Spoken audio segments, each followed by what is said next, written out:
What if I told you, Bahrai, that most of what we call life is actually a performance? That every conversation, every gesture, every room you walk into is just another stage where people play out their silent roles, hoping to be seen, heard, and admired. You walk into a meeting, a classroom, a social gathering, and you can feel it, an invisible tension in the air. People are not just talking, they're competing to sound smarter, to seem more important, to be the center of attention. Some wear designer clothes not because they like the fit, but because it signals wealth. Others speak in complicated terms not to explain things better, but to show they know more. Even silence is strategic. Some stay quiet just long enough to seem mysterious or powerful. It all starts early. Remember being a child? Before we learned how to perform? Back then, we asked questions out of curiosity, not to impress anyone. We spoke freely, failed freely, laughed freely, but something changed. Somewhere along the way, we learned that being accepted came with conditions. That to be liked, we had to behave a certain way. That being too real, too raw, was risky. By the time we reach adulthood, most people have built an entire identity out of performances. At work, we become the expert. On social media, we become the confident one. In relationships, we play the role of the strong one, even when we're falling apart inside. And the most dangerous part? We start to believe our own act. We forget who we were before the applause, before the pressure to perform. Everywhere you look, people are trying to prove something, that they are smart, that they are successful, that they matter. It's in the way they name drop at parties. It's in the way they interrupt to correct someone just to feel superior for a moment. It's in the way they inflate stories, craft online personas, and speak more than they listen. But here's the truth no one talks about. Most of us are terrified of being seen as ordinary. That's why we perform. Because we think being ordinary means being invisible. But in doing so, we create a society of masks. A world where everyone is watching, but no one is really seen. Where everyone is speaking, but no one is truly heard. This is the great paradox of our time. In a world obsessed with being authentic, very few people know how to be real. And that's where the story begins. Because in a room full of performers, there's one person who doesn't play the game. They walk in with calm. They don't compete for attention. They don't correct others to feel important. They observe. They listen. They let people underestimate them. And in that quiet, invisible space, they become powerful. Not because they perform better, but because they don't need to perform at all. That person has discovered something most people never do. You don't win the game by playing harder. You win by stepping off the stage altogether. And in the next chapter of this journey, we'll explore how that person, by choosing to appear small, actually becomes unstoppable. But first, you must understand the stage you're standing on, because once you see the performance for what it is, you'll never look at a room full of people the same way again. In a world where everyone is trying to be seen, the most powerful move is to disappear. It sounds absurd, doesn't it? In a society that rewards confidence, charisma, and control, why would anyone choose to appear less capable, less intelligent, even foolish? And yet, this is exactly what some of the wisest people in history have done. Not because they lacked intelligence, but because they understood human nature in a way most people never will. They discovered a paradox, one that most people are too busy performing to notice. The less you try to prove yourself, the more power you gain, not through domination, but through invisibility. Let me explain. When you walk into a room and immediately try to prove how smart you are, how successful you are, how important you are, you activate something primal in the people around you. Resistance. They may smile, nod, or even clap, but internally they're sizing you up. They're scanning for weakness, because when someone tries too hard to stand tall, others instinctively look for cracks in the foundation. But the one who doesn't try to impress, the one who seems oblivious to the social hierarchy, that person disarms the room. They aren't seen as a threat. They aren't seen as competition. And in being underestimated, they become free. Free to observe, free to learn, free to move without resistance, because no one is watching them closely enough to block their path. This is the strategy of playing the fool. It's not weakness, It's not ignorance, it's a deliberate choice. It's the art of stepping back.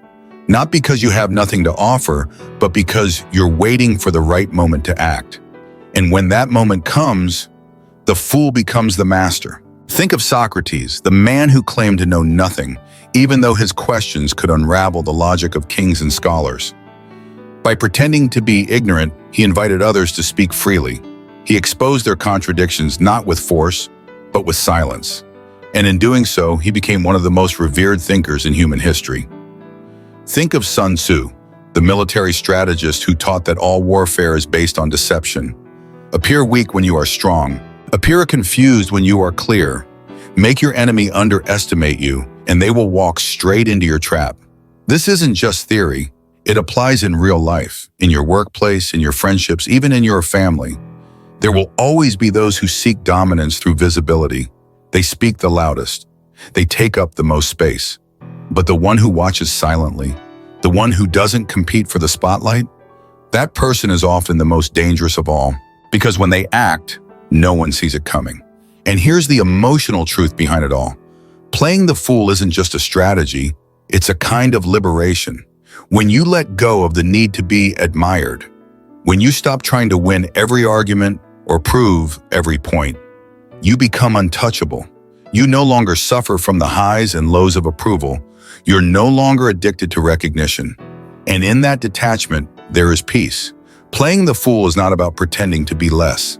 It's about choosing not to reveal everything you are. It's about strength and restraint, power and silence, and wisdom in knowing that you don't need to prove anything to anyone. Because the greatest power of all is the freedom to walk away from the stage and let others keep acting. Throughout history, the wisest minds, the ones whose names echo across centuries, shared a trait that might seem strange by today's standards. They never tried to appear wise. They didn't crave recognition. They didn't seek admiration. They weren't interested in impressing others. Instead, they mastered something far more powerful than being seen: the ability to conceal their depth. This is the paradox of true wisdom.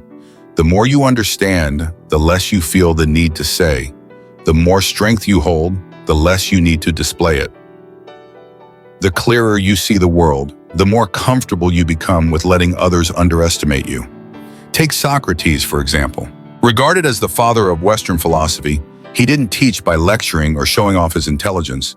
Instead, he asked questions, simple, often naive-sounding questions, that invited others to reveal themselves. And through their own words, he exposed contradictions in their thinking, not with force or pride, but with calm inquiry. He famously said, "I know that I know nothing," and in that humble confession was an ocean of insight. Socrates' wisdom wasn't in what he declared, it was in what he discovered by allowing others to speak. He didn't need to win arguments. He needed to understand people, and that understanding became his true power. Now look at Sun Tzu, the ancient Chinese military strategist and author of The Art of War. He taught that all warfare, whether in battle or in life, is based on deception. His famous advice, appear weak when you are strong and strong when you are weak. Because when your power is obvious, it becomes a target. But when you conceal your strength, people drop their guard. They underestimate you. And that's when you gain the upper hand, not through force, but through timing, patience, and invisibility. Sun Tzu knew that visibility invites conflict, but silence opens doors. Then there's Lao Tzu, the author of the Tao Te Ching, and one of the foundational figures in Taoist philosophy. His view of wisdom was not about domination or debate, it was about flow. He who knows does not speak. He who speaks does not know, he wrote. To Lao Tzu, true understanding was like water, soft yet powerful, invisible yet essential. Water doesn't push, it adapts. It doesn't shout, it shapes mountains over time. For Lao Tzu, the wisest person was the one who no longer needed to convince the world of anything. They simply lived in alignment with deeper truths, quiet, unnoticed, yet unshakable. And perhaps most radical of all was Diogenes, the Greek philosopher who rejected society's obsession with wealth, power, and appearances. He lived in a barrel, he owned nothing. He mocked emperors, scholars, and customs. People saw him as a madman. But behind that madness was profound clarity. The most powerful story about Diogenes comes from his encounter with Alexander the Great. The emperor approached Diogenes and said, "I admire you. Ask anything of me, and I will grant it." Diogenes looked at the most powerful man in the world and replied, "Move out of my sunlight." That moment said everything. Diogenes didn't want money, fame, or influence. He wanted nothing because he was already free. And in that moment, he had more power than the man who conquered nations. What unites these great thinkers? They didn't seek to be admired. They sought to be free, free from the burden of performance, free from the need for validation, free from the trap of constantly proving their worth. They didn't live to impress, they lived to understand. And that made them more powerful than any title, crown, or institution ever could. Today, in a world obsessed with recognition, where people measure their value by how many followers they have, how loud their voice is, or how impressive their resume looks, this lesson is more important than ever. You don't become wise by being loud. You don't gain influence by being seen. You gain it by seeing clearly, quietly, without the need to prove anything. Socrates, Sun Tzu, Lao Tzu, Diogenes, they didn't perform for the crowd. They stepped back, watched the game, and moved only when the time was right. Wisdom doesn't need applause. Strength doesn't need to shout. And true power never asks for permission to exist. It just is, calm, still, patient, and enduring. In a world driven by ego, the greatest power you can ever possess is detachment. Not the kind of cold, cynical detachment that comes from shutting people out, but the quiet, unshakable strength that comes from not needing anything from anyone. That is the kind of power no one can take from you. Most people spend their lives chasing recognition, approval, and status. They want to be admired, respected, praised. But in doing so, they give away their power. Why? Because the moment your sense of self depends on how others see you, you've become their prisoner. If someone's insult can ruin your day, or someone's compliment can make your week, it means your emotional world is being controlled by forces outside of yourself. That's not strength. That's slavery in disguise.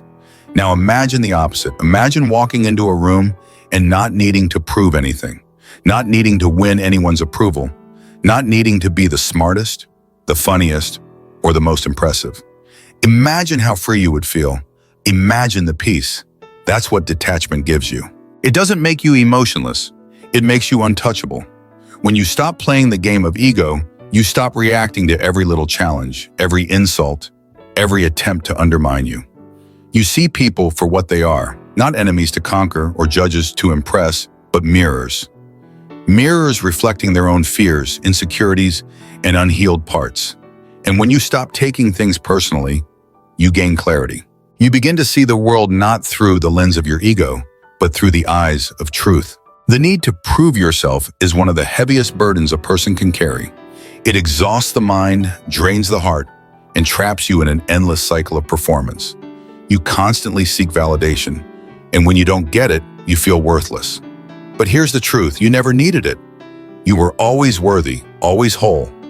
You just forgot, because the world taught you that you needed someone else to say it first. Detachment is the act of remembering who you are without permission. It is the decision to walk away from the noise of approval and return to your own silence. And in that silence, you discover power, real power. This is why the wisest people in history appeared so calm, so unbothered. They weren't just disciplined, they were detached. Their sense of worth didn't rise and fall with the opinions of the crowd. They didn't argue for validation. They didn't react to provocation. They simply observed, listened, and waited. And when they did speak, it mattered. Their words had weight, not because they spoke often, but because they didn't waste their voice proving things that didn't need to be proven. That's the paradox of power. The less you need to prove it, the more you actually have it. Think about how many arguments in your life started not because someone was wrong, but because someone needed to be right. Think about how many moments of peace were ruined by the urge to defend your pride. Think about how many opportunities were lost because ego got in the way. Detachment isn't about indifference, it's about choosing peace over performance. It's about seeing clearly instead of reacting emotionally. It's about valuing your inner world so deeply that no outside force can shake it. Detachment turns insults into echoes. It turns judgment into background noise. It turns chaos into clarity. When you're detached, you can walk away without needing the last word. You can stay silent and still win. You can be underestimated and still rise. Because your sense of power no longer comes from outside, it lives within. This is not an easy path. It requires discipline, awareness, and most of all, humility. To become detached, you must first confront your own ego. You must ask yourself, why do I need to be seen this way? Why do I care what they think? What am I so afraid of losing if I let go of being right? And in asking those questions, something shifts. You begin to realize that most of your suffering was never caused by what happened to you, but by how much you were attached to how it made you look, how it made you feel, or what others thought. True detachment doesn't mean you stop feeling. It means you stop being controlled by your feelings. You feel fully, but you are not ruled by it. You observe your emotions like clouds passing through the sky, not storms you must run from or chase. That is the highest form of strength. That is where real freedom begins. So if you want to become powerful, not just in appearance, but in essence, stop clinging. Let go of the need to impress, to win, to defend. Let go of the story that says you must always be strong, always be right, always be seen. Because the most powerful version of you isn't the one who dominates the room. It's the one who could, but chooses not to. It's the one who stays centered when everything else is falling apart. It's the one who smiles at the chaos and walks away untouched. We live in a world where noise is confused with value, where the loudest voice in the room is mistaken for the strongest, where talking is seen as power and silence as weakness. But the truth, the deep, often uncomfortable truth, is the opposite. In a world of constant noise, silence is a weapon, observation is an advantage, and patience is a superpower. Think about it. In most social situations, people rush to speak. They talk to impress, to dominate, to be seen. But when someone chooses not to speak, when they listen instead, they change the entire rhythm of the room. They become unpredictable, unreadable. They shift from participant to observer. And in that shift, they gain a kind of clarity others don't. While everyone else is reacting, defending, performing, the silent one is watching. And watching reveals everything. You learn more from what people say than what they mean to say. You learn from their tone, their eyes, the way they respond under pressure. You learn who needs to be right, who's masking insecurity with bravado, who craves validation more than truth. These things don't reveal themselves to the loud, but to the still, to the ones who are willing to wait rather than interrupt, to the ones who value understanding more than attention. Silence is not the absence of action, it is the most deliberate form of action. It says, I don't need to compete. I don't need to prove myself. I don't need to rush. It is a form of control that isn't aggressive, but total. Because when you are silent, people start projecting their own thoughts onto you. They reveal themselves while trying to guess who you are. And in doing so, they hand you information without realizing it. That is leverage. That is power. But silence alone is not enough. It must be paired with observation. The discipline of watching not just others, but yourself. How do you react under pressure? What triggers your need to speak? What is your ego trying to defend? Observation is how you detach from the performance and step into presence. It's how you become the calm in the storm rather than the wind inside it. Then comes patience, the third and perhaps most difficult part of the triad. We live in a world of instant gratification. We want answers now, results now, respect now, but true power isn't rushed. The most dangerous person in the room is not the one who reacts quickly, it's the one who waits, the one who holds their fire, the one who observes the whole board before making a move. Patience isn't passivity, it's calculation. It's knowing when to act, and knowing that most of the time, silence does more than speech ever could. In ancient strategy, this was everything. A warrior who attacked too early was often the first to fall. A general who revealed his plan too soon was the first to be countered.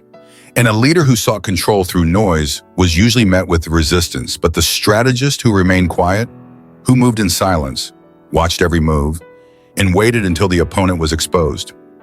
That was the one who conquered without needing to fight. The same is true in life. In arguments, it's not always the person who wins the debate that walks away stronger. It's the person who didn't need to prove anything to begin with. In the workplace, the person who observes the politics, understands the personalities, and picks their moment carefully often ends up rising further than the one who constantly self-promotes. In relationships, the one who listens deeply rather than speaks endlessly becomes the person others trust, respect, and remember.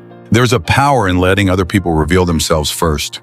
There's a power in not rushing to speak, not needing to interrupt, not needing to correct.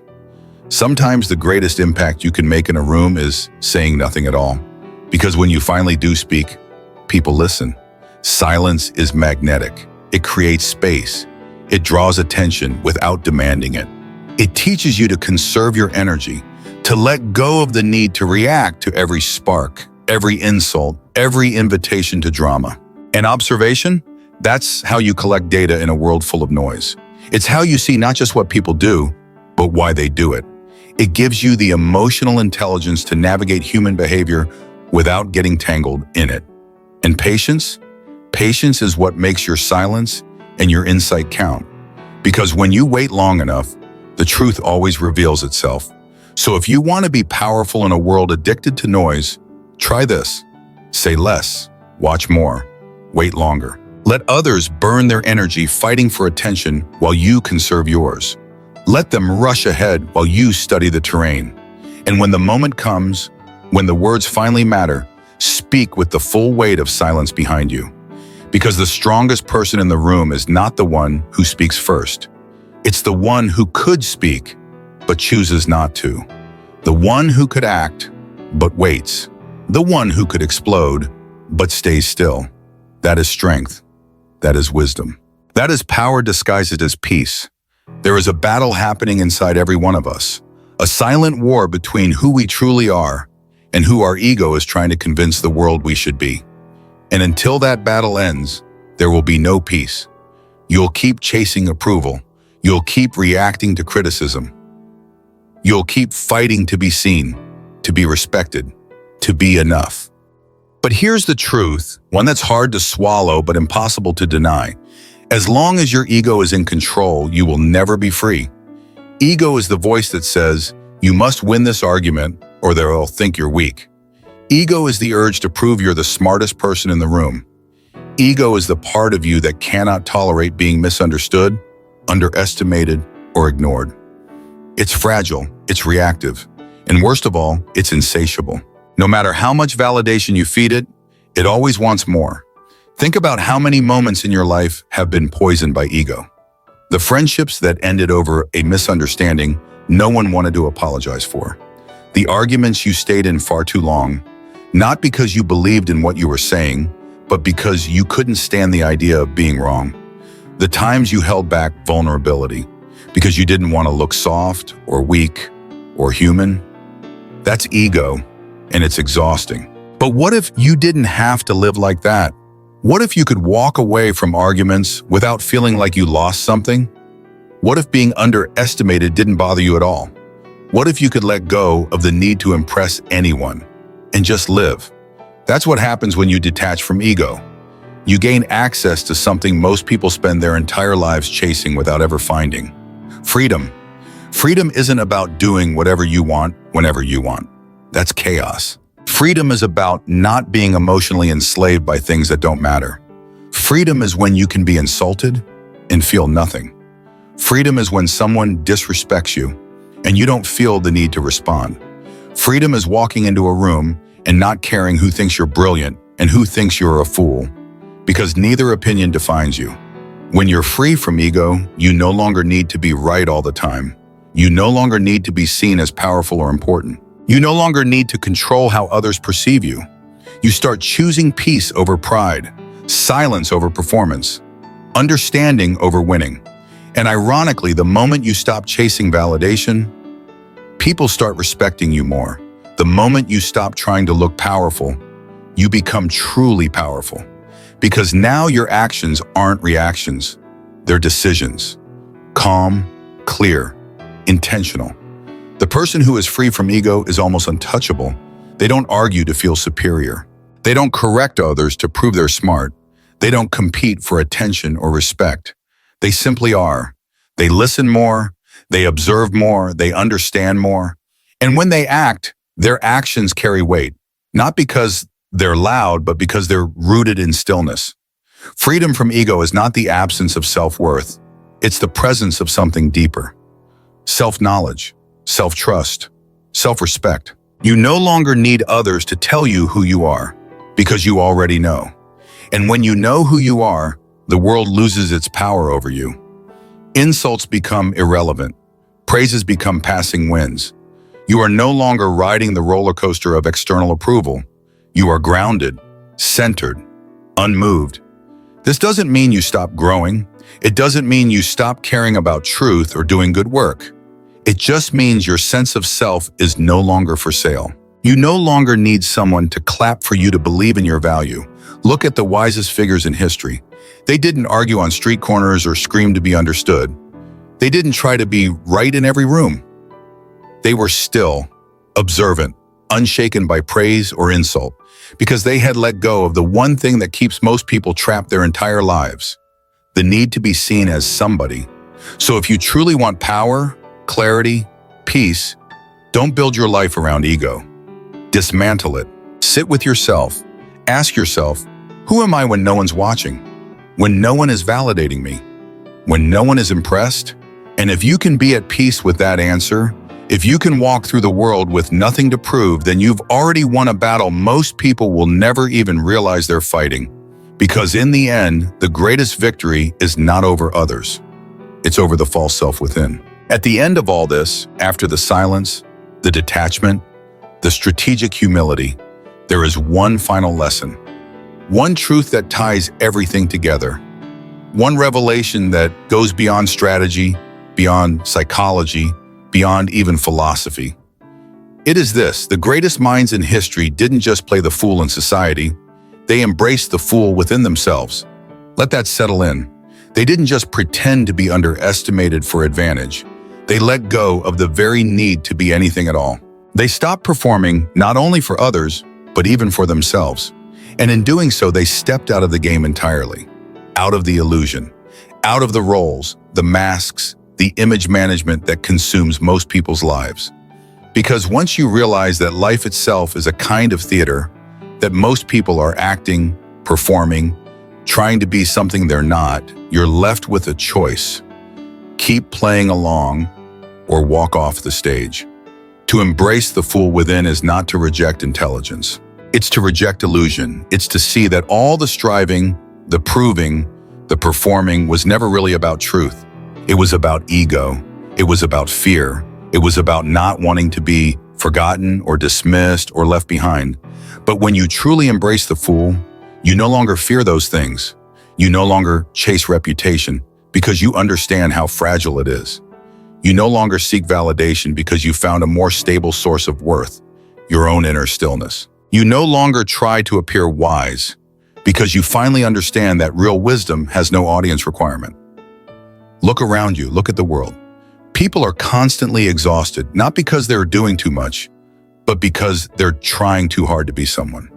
They're terrified of being misunderstood, terrified of being seen as average, terrified of fading into the background. So they perform, they compete. They decorate themselves with titles, with opinions, with filtered images and polished versions of self. But the one who embraces the fool within no longer needs any of that. They have accepted that there is nothing to prove, that it is okay to be wrong, to be laughed at, to be overlooked, because those things cannot touch what is real. And when you no longer fear being nobody, you become invincible. There is a strange and beautiful freedom in no longer needing to be taken seriously, in laughing at your own ego, in choosing curiosity over certainty, in asking questions instead of pretending to know, in giving up the exhausting pursuit of importance and simply allowing yourself to be. This is what Diogenes understood when he lived in a barrel and mocked the kings of his time. This is what Lao Tzu meant when he wrote, "The wise are like children." This is what Zen masters teach when they speak in paradox and laughter. Not because they are making fun of truth, but because they've seen through the seriousness that enslaves most people. To be free, you must be willing to be misunderstood. To be light, you must be willing to be seen as foolish. To find truth, you must let go of the need to be right, because the deepest wisdom often hides beneath what looks like madness. And the most powerful people often move through the world unnoticed, not because they are weak, but because they are done performing. So what does this mean for you? It means the next time someone mocks your silence, you don't have to explain. The next time someone underestimates you, you let them. The next time you feel the urge to prove your worth, pause, breathe, and ask yourself, who am I without the need to be seen? If you can live with that question, if you can walk with it, then you are closer to freedom than most people will ever come, because you are no longer trapped in the image. You are no longer addicted to applause. You are no longer afraid to be small in the eyes of others, because you've become vast in your own. And that, more than intelligence, more than influence, more than worldly success, is the greatest achievement of all. The quietest strength, the deepest peace, the truest wisdom. So now, the final question is not about how others see you. It's not whether you appear intelligent or successful or strong. The final question is this: are you willing to let go? Are you willing to be free? Are you ready to embrace the fool? Because once you do, you will discover a kind of liberation that no status, no success, no applause could ever match. And when that happens, welcome. Or better yet, welcome back to yourself. In a world obsessed with performance, your greatest power is the ability to walk away from the stage. Most people live their lives trying to be seen, chasing titles, validation, and the illusion of being somebody. But the truth is, the harder you try to prove your worth, the more you hand your peace over to others. Real strength begins when you no longer need to be impressive. Real freedom begins when you stop reacting and start observing. Let others fight for attention. You don't have to. Let others rush to speak. You can wait. Let others wear masks. You can be still. Practice silence. Watch how much people reveal when they're not being watched themselves. Embrace patience. Not every opportunity needs to be taken. And most of all, detach from your ego. You don't need to win every argument, be right in every room, or prove yourself to anyone who doubts you. Being underestimated is not a curse. It's a weapon, if you know how to use it. So the next time you feel the urge to defend yourself, ask instead, what am I defending? If the answer is just your ego, let it go. Because the strongest person in any room is not the loudest, the smartest, or the most dominant. It's the one who could be all those things, but chooses to remain calm, quiet, and free.